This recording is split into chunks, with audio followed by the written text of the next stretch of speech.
I'm Chris Canon, and I'm on Two Plain Guys.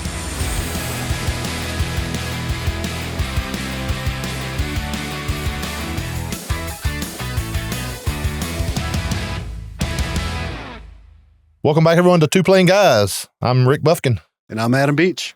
Today we got Chris Canon hanging out with us. Appreciate you coming up. Thanks for having me. Being on the show. Founder of RAD Chris? Jets. Yeah. Having a good time. Happy to have you, man. Yeah, I'm excited.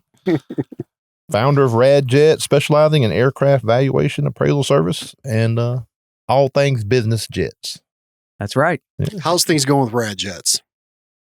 It's picking up. We're getting busy and having fun doing it.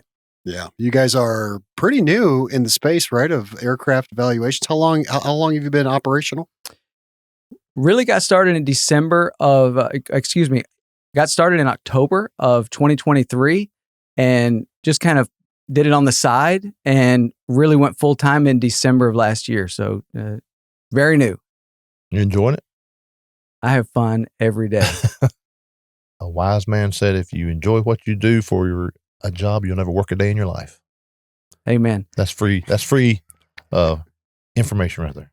I get to work with my best friend, my wife. It's just the two of us, and we have a good time. Just the two of you guys. You got 3 kids at home? That's right. The company is actually named after the first initial of each kid. So we've got Rosalie, Ariana, and Dominic are my kids, and RAD Jets. That's where that comes from. And it's just a cool name. So now you know that has been saved on video forever. And when you go multi-billion-dollar company and your kids realize it was named after them, they're going to look for royalties, right?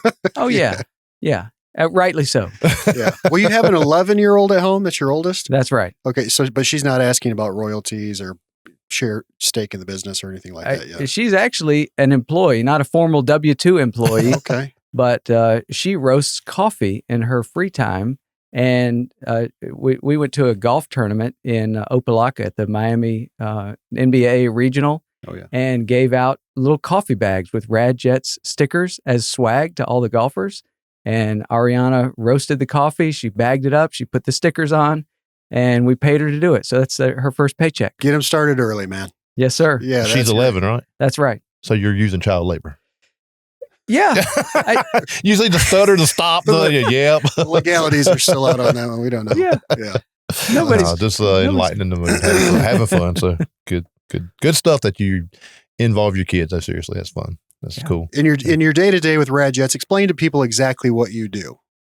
What does the company do? I consider it like a puzzle. So it's a valuation puzzle. I'm presented with pieces to the puzzle. You got the airplane, you've got the market as a whole. What are other airplanes on the market for? What are they selling for? What's the history of this airplane?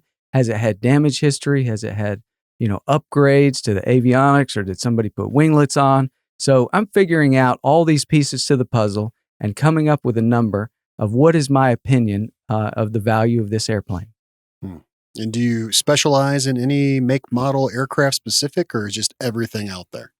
So my history is I was with Textron Aviation for 12 years. So I do a lot of citations in King Airs because that's where my experience is. Okay. But I've also done G600s and Challenger 3500s and Cessna 150s and Piper trainers. So really, oh wow, I'll do anything. I've got a Gulfstream G650 project on my plate right now.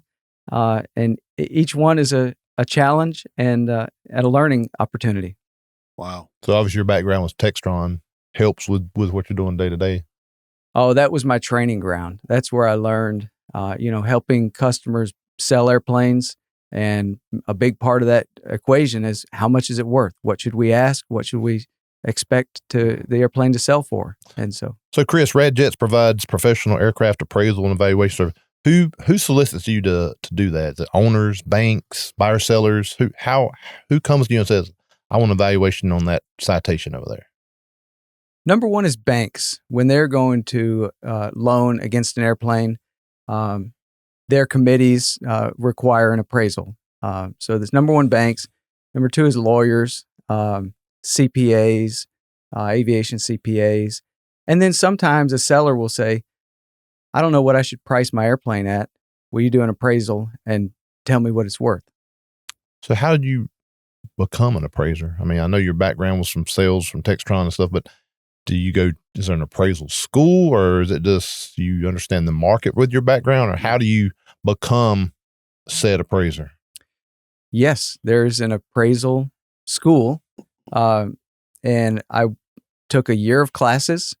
It's ASA, American Society of Appraisers, and there are 4 classes. They're a week each. So I took the classes, and I should say a mentor and a friend told me, you need to get into this. So I have a lot of gratitude toward my friend who said, this is a good field this is a good field, and you can do this on the side. You can have your job, appraise airplanes. And he said, I have so much work. If you get your certification, I'll give you the work that I don't want. And he was true to his word. So I went through the classes. I got my senior accredited appraisal based on my years of experience in the industry, and started working right away. So when you formulate a value of an aircraft, and if the price was already set, and let's say the appraisal comes in under, does the bank actually lean your way, or do they kind of find a common ground to meet upon, or is it your word is the final word of what they say they're willing to loan for that asset? Yeah, that's a good question. I know in homes it's like there's a price and it has to appraise for that number. I don't know the answer to that. I know that I give an appraisal and the banks usually just take it, and I don't know what happens after that. Have you had one yet where the airplane was, say they were asking $20 million and you're like, I mean, the market only bear like 18 for it or something, or 18, you name the number under the 20.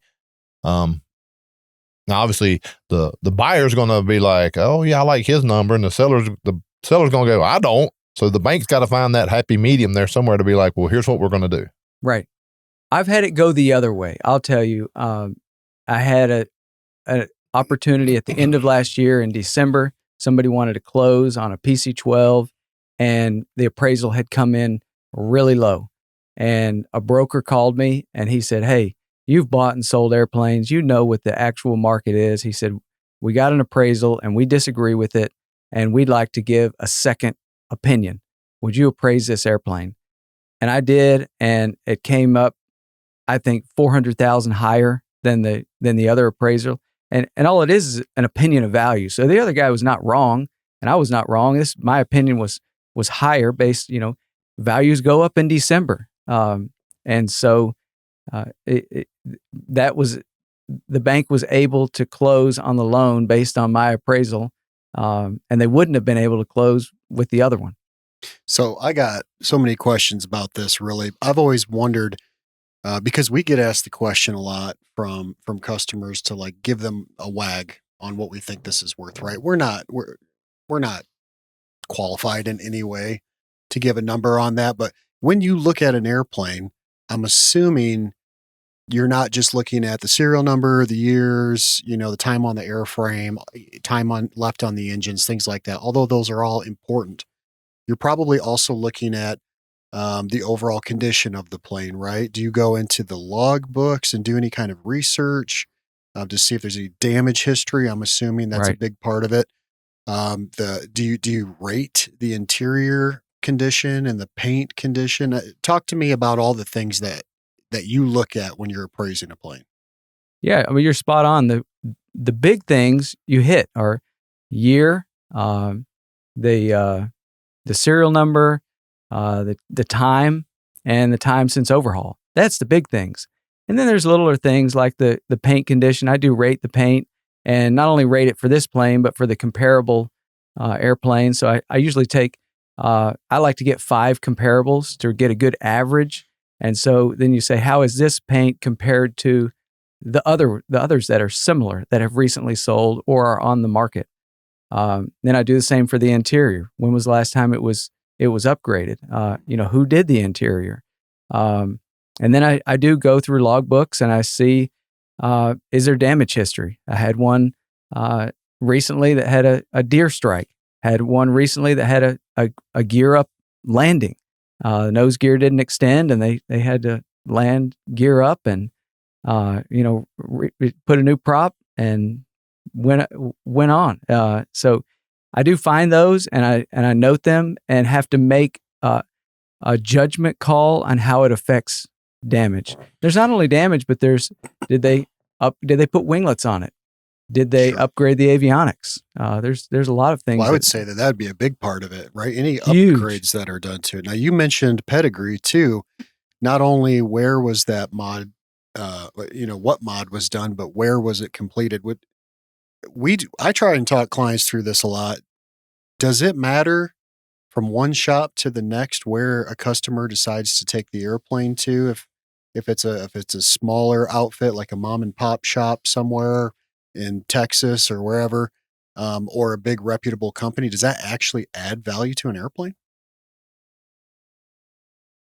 So I don't know that it adds to the number, but it adds to the pedigree. Was this plane always Stevens maintained? Was it always Textron maintained? Or was it always manufacturer maintained? Yeah. That adds to the pedigree. I wouldn't say that it necessarily adds to the value, because a G5000 on an XL is a G5000. There are only so many shops that can do that kind of work, but Right. But the pedigree counts, and it's like it's hard to put a number on that, but it still counts. I guess that makes sense because, I've never bought an airplane myself. Rick, Really? have you? No, You bought one? not yet. You haven't yet. Hopefully, So- if this podcast goes good, I'll get one. Both of us. But I have bought a few cars in my day, and I think I've seen it both ways with buying a vehicle. If I've bought vehicles before where, I was taking the guy's word that he did oil changes every 3,000 miles, and I bought other cars too that, this guy had a meticulous log in his glove box where every oil change, every filter, part number, that to me speaks volumes when somebody's going to invest in an asset For sure. like that, and they're going to take such care in it. I want to buy a car or an airplane or whatever from that guy, as opposed to the guy that's just like, yeah, I did oil changes about every 3,000 miles. Big time. So that's kind of what you're saying, like pedigree. If you're going to a reputable shop somewhere, it is not affecting the number, but it's affecting a lot of other things that maybe aren't being said behind the scenes about the care for that airplane. Yeah. And there's a big one too that we didn't talk about is, has it been always in the U.S.? And if it was in the U.S., was it in Miami or was it in the desert? Is it in a high corrosive environment, or is it in an environment where it's very unlikely to have corrosion? Mm. Has it been fueled, in some countries in South America or Asia where there's a higher potential for fuel tank contamination? Corrosion, if it was in Europe versus in a good environment in the U.S., they use highly corrosive anti-icing materials, and that affects value. It might not be much if there's been nothing found, but there is definitely a perceived and a real value of buying something that's already in the U.S. versus importing it from somewhere else. Okay. We've talked about the appraisal. And before we keep getting too much deeper in that, let's talk about who Chris is. And man of faith. I know you involved in your church Yes. pretty heavily. Obviously, we talked about your kids. Had some flying in your family early on. Brother and dad, I believe. That's right. My uncle too. My dad still flies. He turned 73 in June, and God willing, if he's still if he's still flying in June at his birthday, I imagine he will be. I think he'll fly for a long time. He's in great shape. As long as you can. Long as he can. We talked about that last night at dinner. Grumman cheetah, I believe you said. That's right. Yeah. He's got a quarter share of a Grumman cheetah, keeps it at Denton, Texas, and flies it, I guess, probably once a week, or maybe at least 2 or 3 times a month. Do you fly with him do you get to visit with him, and do you fly, or are you a pilot? I'm a pilot. The last time I flew, I think, was Oshkosh 2 or 3 years ago. My dad was thinking about selling his airplane, and he said, before I sell it, I want you and your brother to land on a dot. And so we went up to Oshkosh, and we both landed on a dot. I had a couple of landings all at once. I kind of bounced a little bit. Hadn't flown in a while, but I got 2 landings in one. But it was a lot of fun. Then he kept his airplane. I'm glad he did. For everybody familiar with Oshkosh, they know exactly what you're talking about. It is a sight to be seen, isn't it, up there? It's crazy. Yeah. I just went up there for the first time this past year, and the busiest airport in the world that week, I think is what they say. That's right. You see it when you go in there. You exactly see why, and all the airplanes flying and landing simultaneously. It's unbelievable. Quick tease for all of our audience. You may see 2 plane guys there, maybe. Yeah, we may be on location at Oshkosh this year. Could be, yeah. Keep your eyes peeled. You gotta follow us and listen to. Are you going to Oshkosh this year? Not on the plan, but if 2 plane guys is there, hey, I might need to go. All right. Well, we'll talk about that after this. Yeah. But man of faith. I want to talk about that real quick. We had a long conversation. It's a big part of who I am, who Rick is, and who you are too. Talk to us a little bit about that. Yeah. Thank you for bringing that up. I would consider myself a baby Christian. Just on November 3rd of 2024, gave my heart to Jesus. And now my wife and I dedicate everything that we do to God. And she actually got baptized with me the same day. So Nice. We're on this journey together and loving it. Nothing better than that. Yeah. Nothing better than that, man. It's a part of so many people's stories, but man, it will reshape your life, and it will change everything. And we're happy you're a part of that, man. That's right. Thank you for asking. Yeah, leap of faith. Jump out on your own, and hey, you got to have help. I need help every day. We do. We all do. Yeah. Oh yeah. Yeah, more help than what we sure. know. Well, good. So back to the evaluations. When you're stepping up to an airplane, is this just, you said you went to school, you did some level of formalized training for evaluations. Is there like a tool that you use that you just plug information in? Is this just like you have got this certificate that says, I know what I'm doing and you have to take my word for it? Tell me a little bit about that, how that looks from day to day, because you're busy. You may get a phone call today and be on site tomorrow morning somewhere, evaluate an airplane, and then you're off to the next one, right?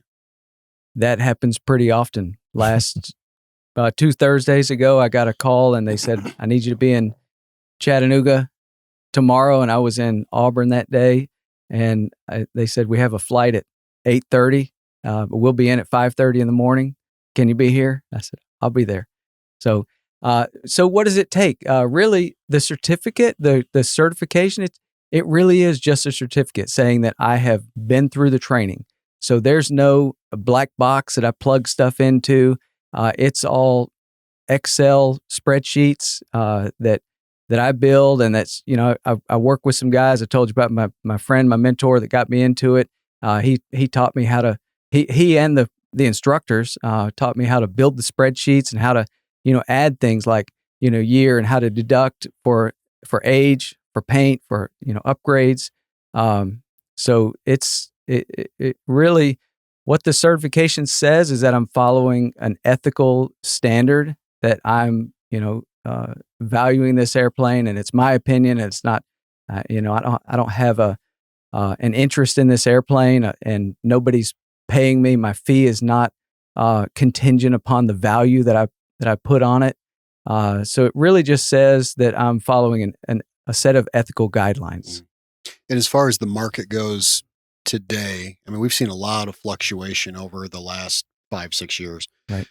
What does the market look like today? Is it strong? Is it somewhere in the middle, low? Can you tell us that? I can tell you, I'm really heavy in G650s right now, in Citation CJ3s, 3+s, and Pilatus, and the market is really strong. There's not a lot of airplanes out there for sale, and the ones with a good pedigree, good maintenance history, fairly fresh engines, they don't stay on the market long. And it's kind of separated. The airplanes that are close to overhaul and that have dated avionics, they might stay on the market for 6 or 8 months, where a fresh airplane might go in 30 to 60 days. And you mentioned a couple of very different airplanes right there. And like some of those are, global jets, and others are more US based regional. What about tariffs? That's been a big thing that Oh, we've yeah. talked about a lot over the last couple of years. We've been at a lot of conferences together where, the main discussion point is tariffs. Right. How is that affecting the market? Are you seeing more people buy within the US? Have you had any international requests to go out of the country and put a value on a plane? Does that look differently when you have to? Probably doesn't. The airplane value is the airplane value, and tariffs are totally separate. But as far as like the customer's decision to buy, are they looking more inside the US or out? I'm seeing people looking more inside the U.S. And I haven't been asked to go outside the country to appraise an airplane. I do have a passport, so if anybody wants me to go, I'll go. Tariffs is changing so much. In December, I told you about the Pilatus that I did, and the Pilatus or Switzerland was under a really high tariff rate at that One time. of the highest. So that added to the value of that U.S.-based airplane. And we were seeing a big divide in European-based PC-12s versus US-based PC-12s. It was probably up to 20 or maybe 30% at that time. Mackerel. Yeah. And a lot of people just wouldn't even consider an airplane not based in the U.S. because, one, they didn't want to pay the tariff, and two, it was changing so quickly, they just didn't want the uncertainty. Yeah. Now, on the values of aircraft, correct me if I'm wrong, but isn't there a blue book? Yes. So do you factor that in your equation and gathering information? Does that ever come? Is that one of your tools, I guess, in your arsenal, or what? Yes and no. So it doesn't factor into my valuation. I do use it to see what's the average difference between a 2022 and a 2023, because they're looking at the market as a whole. But, looking at narrowing down on an individual airplane, it really doesn't. I don't plug everything into Blue Book, which you can do this, and you can get a pretty close, but it's not exact. And I'm trying to get an exact number, and it doesn't really factor for damage or for corrosion or international history. So, but I use it for things like it's a good resource for what's the overhaul cost on the engines of this airplane. They have good research there. So I use it, but I don't rely on it for my valuations. Because it's more of an overall whole big picture, whereas you're more focusing, I would assume, on the snapshot in time, because the market conditions change up, down, demands up, demands down. Yeah. People are holding tight to money. Election years, end of year, like you said earlier, December is always a big push to get the write-off. So you're using more of a snapshot in that time of current conditions, current value of the aircraft overall at that time frame, right? Or wrong? Yes. And the indexes, Blue Book, VREF is another one. They're called indexes. They're backward looking. So they look at transactions that have already happened. And, an airplane that closed today probably went into pre-buy, 3 weeks, 6 They're weeks actually ago. using probably some of your information where you put a value on a plane. That's what's feeding up to give them their. No, all of my valuations are confidential, and only the party that paid for it has access to. Well, I guess what I was saying, number. like once it's recorded, once the transaction's done, it's closed, it's recorded, I would assume. I don't know if that becomes public knowledge, so to speak. No. It does not. Okay. I wish it did. It would make my job so much easier. Like, houses, you can go on Zillow and find out what everything sold for. What did they ask and what did it sell for? Airplanes is very opaque. So it's a lot of, calling around and it's a relationship business, calling around people who were involved in transactions. Hey, can you confidentially tell me what this airplane sold for just for my appraisal? So I wanted to say on going back to Blue Book. So an airplane that transacted today, it's sold, went into Stevens for pre-buy probably 4-6 weeks ago. Well, they started negotiating the contract 2 weeks before that, and there was an LOI in place a week or two prior to that. And they were negotiating verbally, for maybe 3 or 4 weeks to get to that number. So that airplane that's sold today is used as a comp in Blue Book or VREF, and it's probably 2 or 3 months old. Okay. So you're really looking at backwards looking data in the indexes. Interesting. So what do most buyers misunderstand about aircraft value? The buyers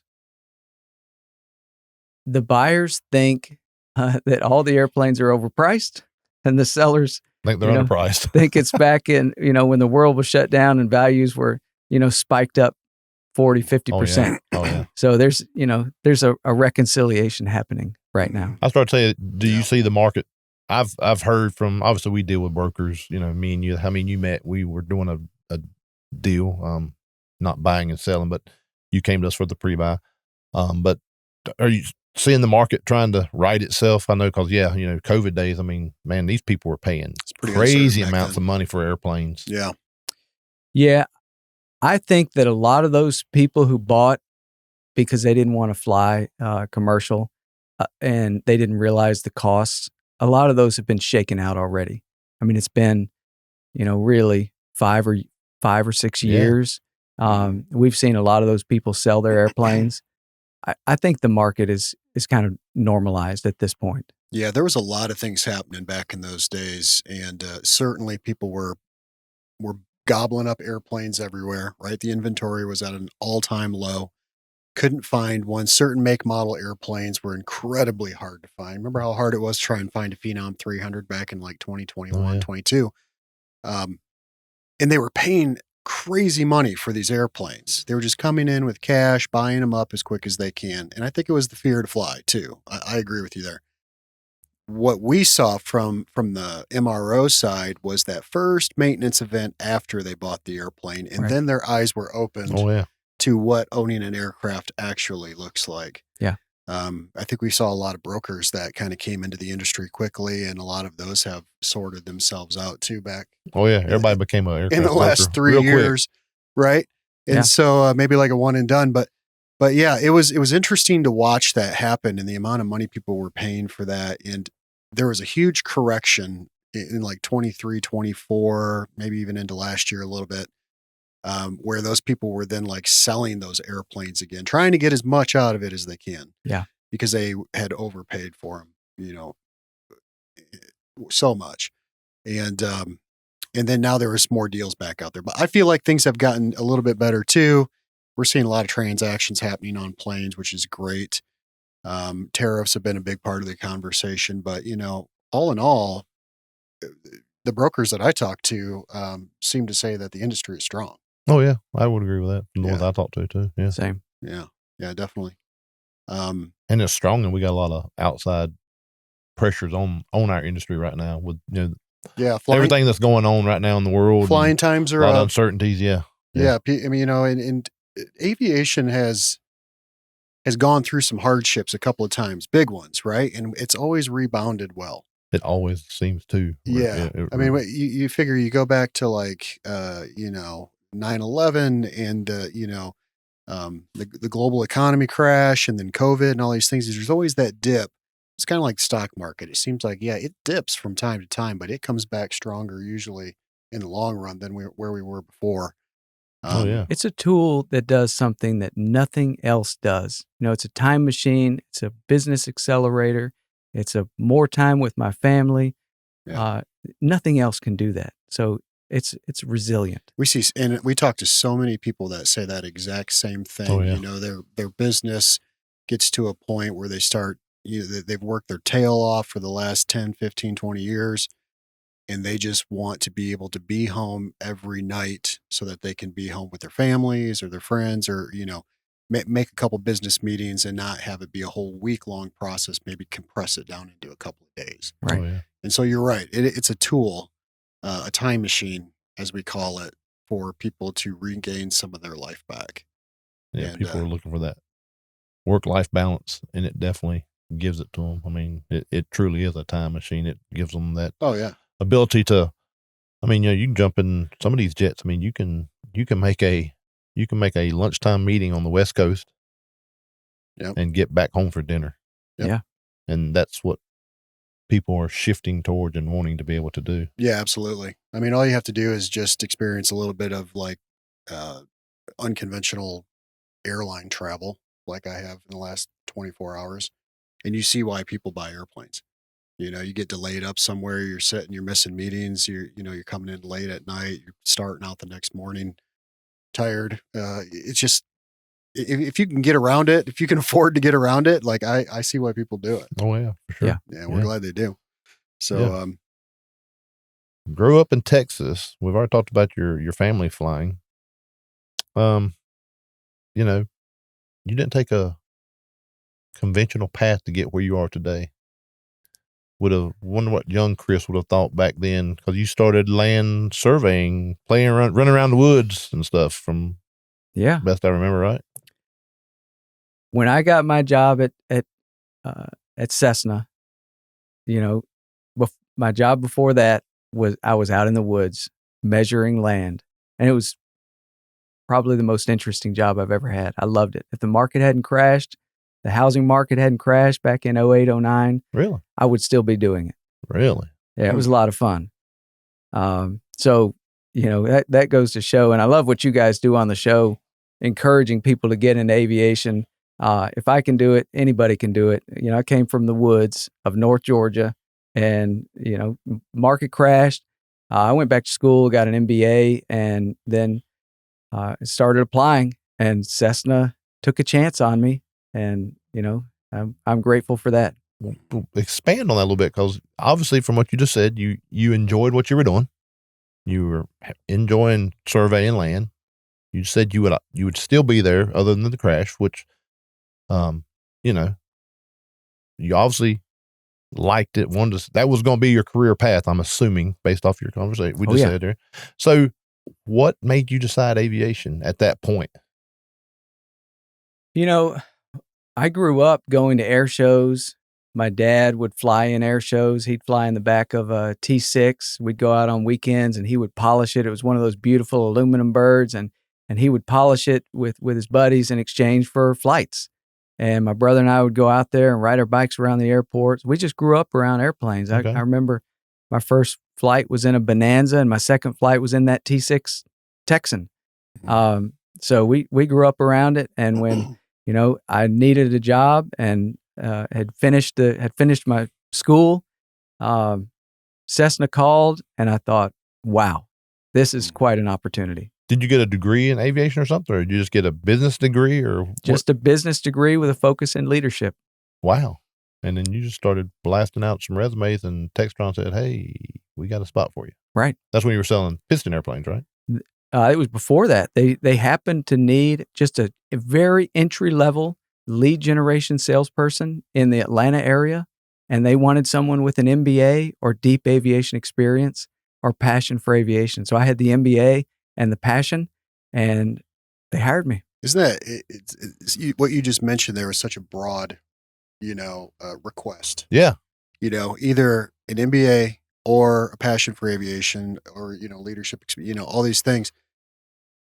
How often is it where there's people out there, companies that will say these are the requirements for this job posting. But I think what young people should understand is that your personality and how you present yourself speaks volumes, even more than anything you could have accomplished in your 20, 25 years of life up to that point.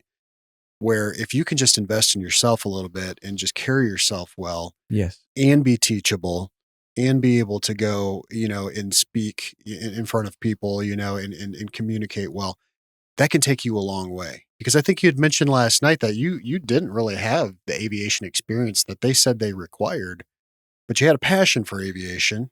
That's right. You grew up around airplanes like all of us did, right? In some capacity, whether it was at an air show with our, grandparents or parents, or, just a general interest in, anything airplanes related. That can take you a long way. And it took you into what is now your professional career. Yeah. To your own business. Your business. It took you to your own business. Yeah. And to your point of not being qualified, I wasn't qualified for that lead gen role at Cessna. And then 2.5 years later, I told my wife that, I think if if I want to advance in this company, I should invest some money and go and get a private pilot license. That's right. And she said, go for it. We took out a second mortgage on our home.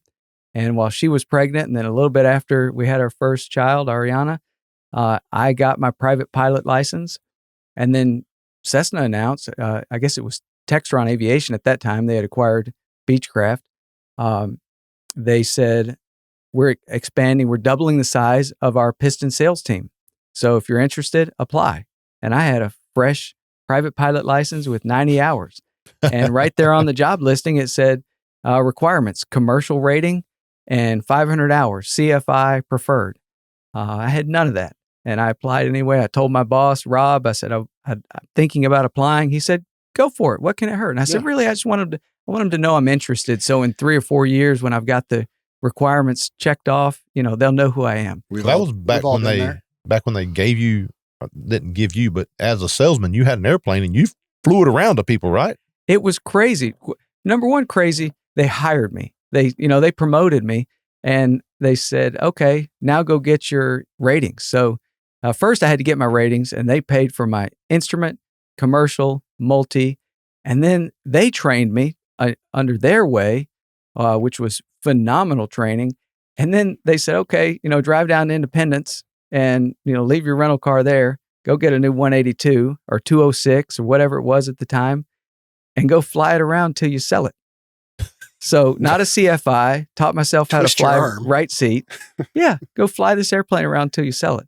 That was a fun job. So I bet it was. I'm curious on that because I know as sales, usually, you set up appointments. Did you ever do cold calls with it? You just land somewhere and go, hey, I'm with Textron. You want to buy this airplane? Yeah, a lot of EAA, Saturday morning pancake breakfast, I would go. So that's not necessarily a cold call, but, I'd go and they're not expecting me, but I knew there's this thing in Huntsville, Alabama, so I'm going to go and just land and say, I've got a new airplane here if anybody wants to check it out. And sometimes do demos, and yeah, I'd cold call. It's crazy. That sounds like a good time to me. It was a blast. Yeah, I bet it was. That's you're a sales guy, you don't get a company car, you get a company airplane. That's right. Until you sell it. And then you go get another one though. Right. So only pistons at that point, right? And that's right. Okay. Never moved up to the twins or anything with them.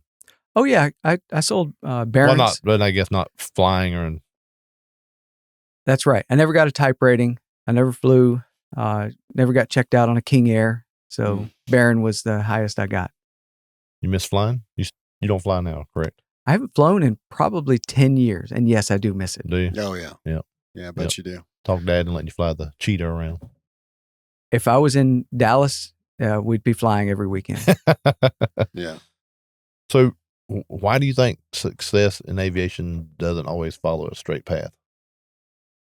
For some it does, but it seems to be, you hear a lot of these stories of, my path was very unconventional. Adam's path was unconventional.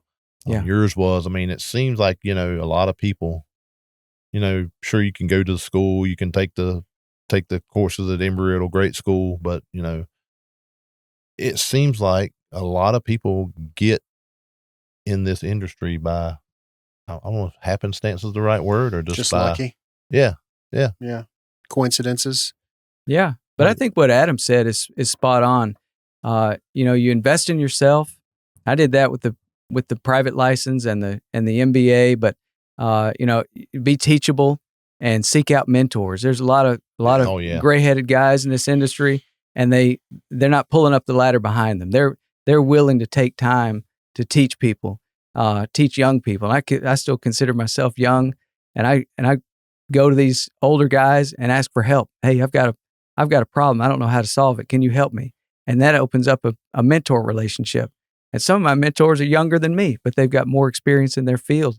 And so just being teachable, I think is huge. I'd say a lot of my mentors are younger than me too. I mean, I think there's lessons to be learned from the older generation and the younger. How often do we just, with interactions with our kids, you've got some young kids, Rick, you've got kids, I got kids, just listening to them and how they look at situations. It's so different than how I do with the chaos of our normal life that we're in every day. there's a lot to be learned from the young folks, Oh yeah. but also for the older folks too. Where you're going in life, how to kind of navigate through some testy times and things like that. I think that's wise, and I think that's something that we should be trying to teach our younger generations is be open and aware of what's going on around you. Yeah. Communicate, talk to people, listen to people. When you get that first aviation job or that first job wherever, at Lowe's or McDonald's or wherever it might be, there's lessons you can learn there, and you start building character and moving forward. Yeah. Well, I would encourage not just young. I mean, I know we try to push on here. We advocate for our industry. We love our industry. I mean, I've been in this for 39 years, and I love aviation. I'm concerned where we're at, so I would encourage even the old timers, the old guys. They seem to be sometimes very set in their ways, and they don't want to hear what the young guys got to say.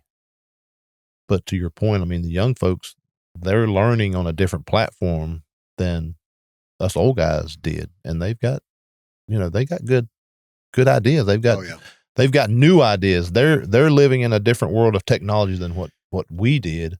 So I think young and old, both in this industry, it's all relevant. should really embrace each other and not try to draw the line, if you would, so much of being like, well, he's a young guy, I can't teach him. He's an old guy, I don't want to listen to him, because they both bring a different set of skills that really, in my opinion, if we could combine both of them together, I think our industry would be in a good place moving forward and really on solid ground.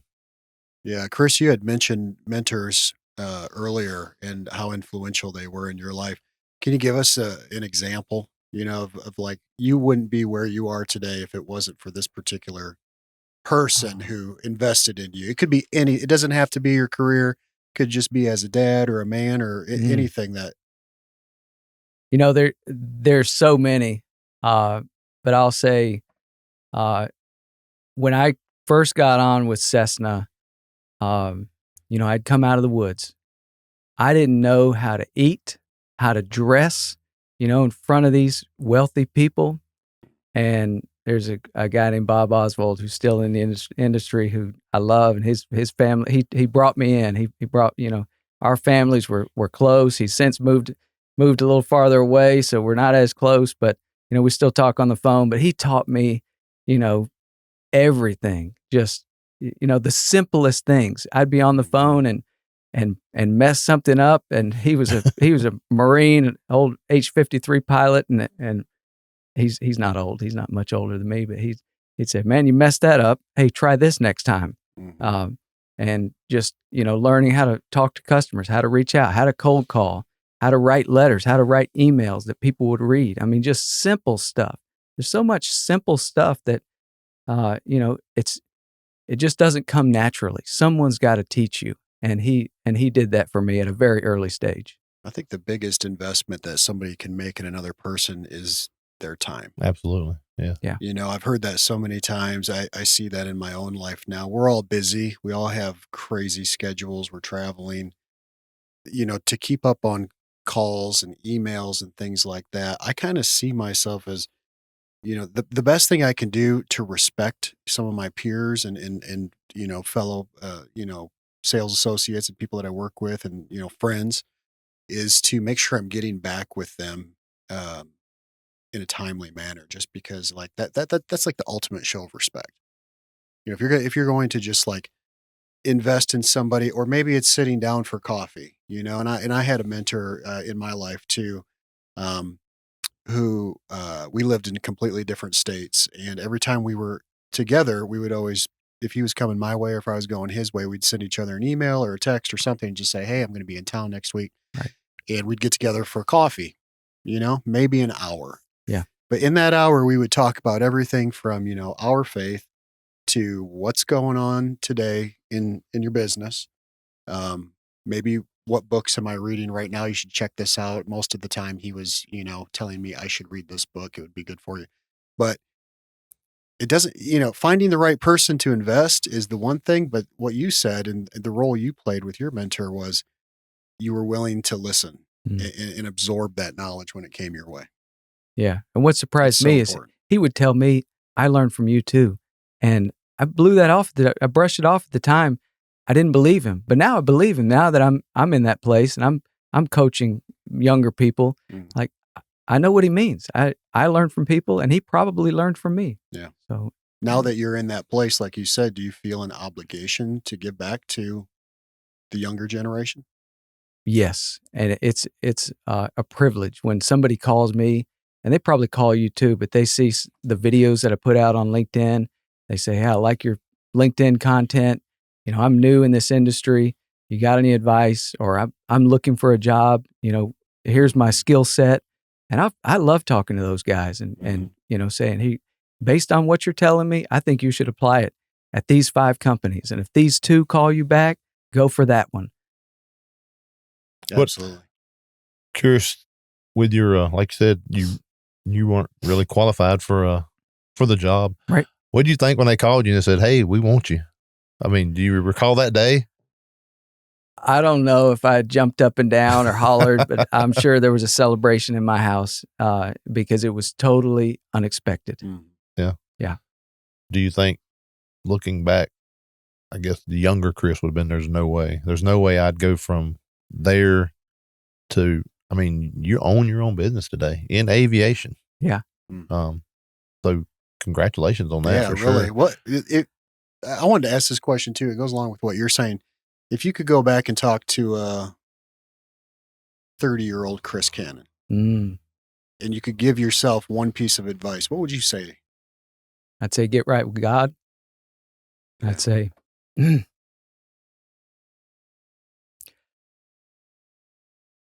you do this? Listen, okay. Listen, the man is speaking truth right now. Oh, absolutely. Yeah. I would say get right with God. 30-year-old Chris, I'd say stop drinking alcohol. I stopped drinking alcohol 8 years ago, and it made a huge difference in every area of my life. I'd say treat your wife like she's your best friend.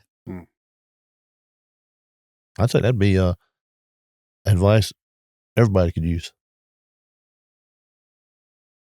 It touches my heart that you didn't mention one thing about your daily business there. Yeah. It was all your personal life and your Yeah. family. Like that is, at the end of the day, that's what we do, what we all do this for. Yeah. Yeah. It's not for recognition. It's not for a sale or a commission. It's so that we can look the people that we love the most in the eye and have them see what we've done, you know, the sacrifices that we've made to get our families where they are today, man. Yeah, we do a fun job, and we do it for the right reasons. We do a fun job. Yeah, we have a lot of fun doing it too, and we get to post cool things online all the time. And I'm sure you get a lot of people that just say, "Man, I wish I was living your life." And at the end of the day, it's what you want to do is have more time with your wife and your kids. That's right. And your family. Well, everybody sees the cool factor, and they're like, "Oh, I like to do what he does." They don't understand the sacrifice that took to get there. Yeah. Obviously, this guy made some sacrifice to get where he's at today. Made some life choices, and look where you're at today. So kudos to you, man. And I'm so glad that you put it that way, and that you answered that question that way. And of course, we know with the emotion, there's no way you were faking that, right? That is true to you. That's true to Chris Canon. And for me, the way that touches me, that story is, I have a son who's, a young adult, 20. Yeah. I have a daughter that's 19, a young woman. And we are setting an example for our kids. Yeah. On how to live your life. My son is learning what it means to be a man and to work and to balance a career with family and all these things. That is straight real talk right there. These are the things that it's easy to start overlooking when you get, bombarded in the chaos of our life. And we start to, think that this is what a successful life looks like. But then we start to neglect the things that really are important. I think it goes further. I mean, obviously, home first and foremost, and family first and foremost. I do agree, but once you get in this industry and you get a good reputation, such as Chris has, there's a lot of people watching. a lot of people watching. Oh, yeah. And they may not tell you, but who knows? We've talked about that. 10 or 20 years down the road when you get ready to retire and you hang it up and somebody says, hey man, I heard you say this one day, or I heard you see this, or I saw you act this way, or I seen you do this, and it really impacted me in my career. Isn't that a special moment when you have somebody that you didn't ever expect, somebody that's like maybe way in your past? Oh yeah. But they come back, and they say to you, I never told you this before, but I was always watching and I appreciate everything you did for me. And you're like, I had no idea. Yeah. Yeah. Yeah. It's an amazing thing. And it's a privilege and an honor, like you said, to be able to do that and just maybe have just a small part in somebody else's success story. Yeah. Because I have so many people that I can attribute anything that I've done in my life to just from me watching them. Oh yeah. Yeah. So It's powerful. as we get close to wrapping this thing up, where do you, obviously success, keep going with success, but where do you want to see RAD Jets go to? What's your ultimate vision for your company moving forward? And as you at some point hang it up, I mean, you think about handing it down to the kids What's if the they're next interested? 10 years look like? Yeah. So Give us the 10-year projection.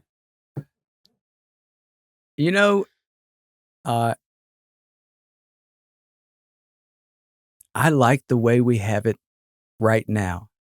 Just Kim and me, and we do everything ourselves from start to finish. Sometimes I think, wouldn't it be great to have a crew of people and be able to hand things off? And but I would be perfectly happy if in 10 years we're still, I'm coming up with the values and she's writing the reports.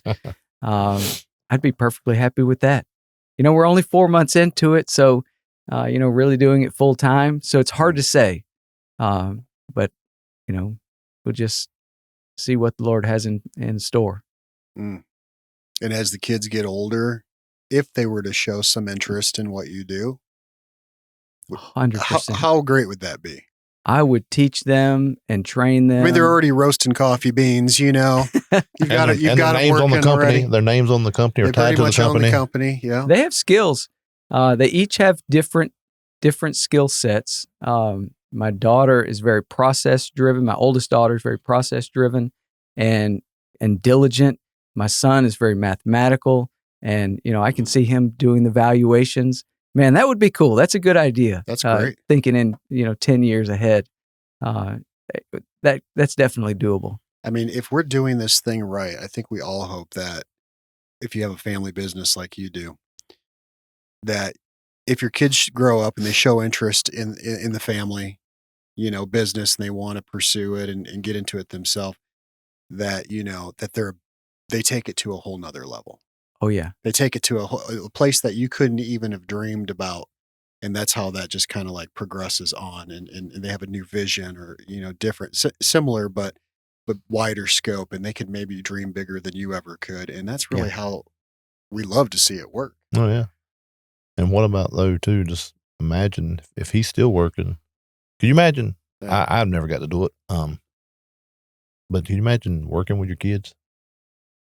Yeah, I think that would be great. Oh yeah, I mean, Absolutely. I think it would be. That'd be fantastic. Yeah, it'd be awesome. I think. I mean, my kids chose different career paths, which is fine, and I'm proud of them. But man, what if you could say, yes, it's me and my son, or me and my daughter, or all my kids, we all do this together. Listen, if you've got a tight enough family unit, and your kids get to the age where they can start making some decisions for themselves, and they choose to want to work with their mom and dad, wow, that's a win, man. That's a win every day. That would be awesome. That would be great. Yeah. So, good for you, Chris. Man, is one of the best conversations I think we've had, man. I so appreciate you being here today. This was fun, and your friendship, and as a business partner, but just mostly as a friend. Yeah, and I feel the same way. Thank you for way. coming on the show, man. It's good. Always good being with you. Oh yeah, always enjoy it. Thanks for coming up. How can everybody find you on all your social media platforms? Plug your socials. RADJets.com, Chris Canon on LinkedIn Mm-hmm. or RAD Jets. Yeah, I appreciate the opportunity to be here. Adam, Rick, truly enjoy you guys and on multiple levels, as friends and, That's mutual here. and I For sure. Rick's the guy that if I have a maintenance question, he's on my speed dial, I because appreciate that. because he picks up his phone Yeah. and we've stayed close and I appreciate that. We always see him. I always see him at shows and just, I appreciate that connection. That's more than just business. Yeah, same here. Appreciate it. Yeah, thank you. So Yeah. And if somebody needs an aircraft evaluation, the best way for them to get a hold of you is on your socials or Yeah, radjets.com, LinkedIn. Call me. Most people call me. yeah. We'll put your phone number in the description so you get all kinds of spam phone calls. That's going to be fun. No, we won't do that to you. But no, get a hold of Chris, man. If you have any questions, Chris, again, thanks for being on the show. thanks man. for Thank It's been you. a pleasure. Candace on it. Yeah. Thanks to all our listeners. Make sure to follow us, subscribe to us. That Two Plane Guys, Yeah, man. I'm Rick Yeah. Buffkin. Adam Beach. We're out. See ya.